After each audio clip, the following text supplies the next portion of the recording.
துலா ராசி என்பர்களுக்கு கல்யாணத்துக்கு இப்போ பார்க்கணுமா? தாராளமா பார்க்கலாம். வீடு கட்ட ஆரம்பிக்கணுமா? தாராளமா ஆரம்பிக்கலாம்.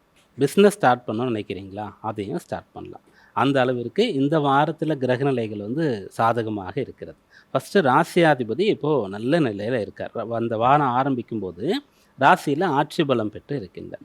அதன் பிறகு அவர் 2ஆம் இடத்திற்கு போறார். ராசியாதிபதி தனஸ்தானத்துக்கு போயிட்டு அந்த தனஸ்தான அதிபதி செவ்வாய் அவரோடயே சேர்ந்து இருந்து குருவாலயும் பார்க்கப்படுறார். அந்த விஷயம் சாதகமா இருக்கு. சந்திர பலம் சிறப்பா இருக்கு. சந்திரன் தான் உங்களுடைய ராசிக்கு ஜீவனாதிபதியா வருவாரு. சந்திரன் வீட்ல குரு உச்சமா இருக்கிறது, சுக்கிரன் மாறுன பிறகு அவர குரு பார்க்கறது. அதேபோல சந்திரன் இந்த வாரத்தில அவருடைய வீட்ல குரு இருக்கார். குருவுடைய வீடுகள்ல சஞ்சரிக்க போறார். ராசிக்கு 3, 4, 5, 6ஆம் இடங்கள்ல இருக்க போறார். அதனால இந்த வாரம் உங்களுக்கு அனுகூலமா இருக்கிறது. நீங்க வழக்கமா என்ன பண்ணிட்டு இருக்கீங்களோ, அதெல்லாம் நல்லா பண்ணிடுவீங்க. அதில எந்த ஒரு பிரச்சனையும் இல்ல.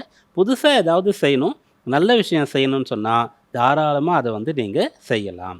இன்னொரு விஷயம் சொல்லணும்னு சொன்னா, குடும்பம் சார்ந்த விஷயங்கள், குடும்ப நபர்கள், உங்களுக்கு பிறகு பிறந்த இளையவர்களுக்கு ஏதாவது செய்யணும்னு சொன்னா, அத செய்ய முடியும்.